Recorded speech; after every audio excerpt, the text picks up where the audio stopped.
আপনারা জানেন 2024 লোকসভা নির্বাচনে বাম কংগ্রেসের জোটকে মানুষ প্রত্যাখ্যান করেছে। 2019-এ বামেরা একা লড়েছিল, কিন্তু 2024-এ বাম কংগ্রেস জোটকে মানুষ পাত্তা দেয়নি। সেখানে সুবিধা পেয়ে গিয়েছে তৃণমূল এবং 29টা লোকসভা আসন জিতেছে। অন্যদিকে বিজেপি 12টা লোকসভা আসন জিতেছে আর কংগ্রেস 1টা লোকসভা আসন জিতেছে। কিন্তু আর একটা সুখবর রয়েছে বামেদের জন্য। বামেরা এখানে আসন হারিয়েনি, বামেরা আর শূন্য নয়, বামেরা কিন্তু 2টো বিধানসভা কেন্দ্রে এগিয়ে রয়েছে। বন্ধুরা, এই বামকে কিন্তু আর শূন্য বলা যাবে না, কারণ এই যে লোকসভা নির্বাচন গেল, এই লোকসভা নির্বাচনে 2টো বিধানসভা কেন্দ্রে বামেরা এগিয়ে রয়েছে। বন্ধুরা, বাম কংগ্রেসের যে সাফল্য এসেছে, অল্প হলেও সাফল্য এসেছে। 12টা বিধানসভা কেন্দ্রে এগিয়ে রয়েছে বাম কংগ্রেস, কিন্তু এই 12টা বিধানসভার পুরোটাই কিন্তু উত্তরবঙ্গে, মুর্শিদাবাদকে ধরে। দক্ষিণবঙ্গে বা কলকাতার বুকে এই বাম কংগ্রেস তেমন একটা দানা বাঁধতে পারি।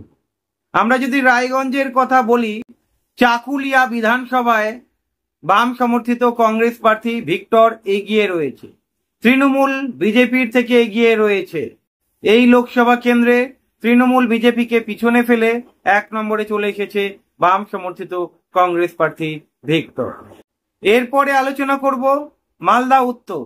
এই মালদা উত্তরে 4টি বিধানসভা কেন্দ্রে বাম সমর্থিত কংগ্রেস প্রার্থী এগিয়ে রয়েছে।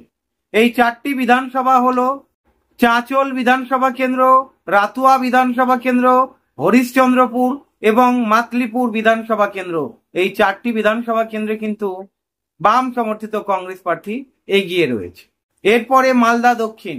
এই মালদা দক্ষিণও 4টে বিধানসভা কেন্দ্রে কংগ্রেস এগিয়ে রয়েছে। এরপরে বহরমপুর লোকসভা কেন্দ্র। এই বহরমপুর লোকসভা কেন্দ্রে অধীর রঞ্জন চৌধুরী শুধু বহরমপুর বিধানসভা কেন্দ্রেই এগিয়ে রয়েছে, আর বাদবাকিগুলোতে পরাজিত হয়েছে। অন্যদিকে মোহাম্মদ সেলিমকে যদি দেখেন, মুর্শিদাবাদে ভগবানগোলা এবং রানীনগর এই 2টো বিধানসভা কেন্দ্রে এগিয়ে রয়েছে, লিড পেয়েছে। সুতরাং বামেদেরকে শূন্য বলা চলে না, এই বাম কিন্তু যখন তখন ঘুরে দাঁড়াতে পারে। ভালো থাকবেন বন্ধুরা।